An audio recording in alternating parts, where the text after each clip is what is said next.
Hi everyone, welcome back to our channel. In today's video, I'm going to show you how to remove splits from your video in Clipchamp. If you want to remove the splits that you have just added to your video, then this tutorial is for you. So let's dive right in. First of all, find the Clipchamp app on your home screen. Now open it. Now choose one video that you want to add the split and remove it. Then tap onto the edit button right here and add the split like this. Now to remove it, here you can find the option of arrow button right here. Simply tap on it. Now here you can see the split has been removed from your video.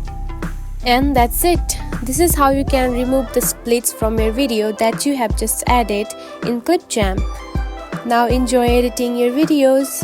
If you found this video helpful, don't forget to like and subscribe for more tips. Thanks for watching.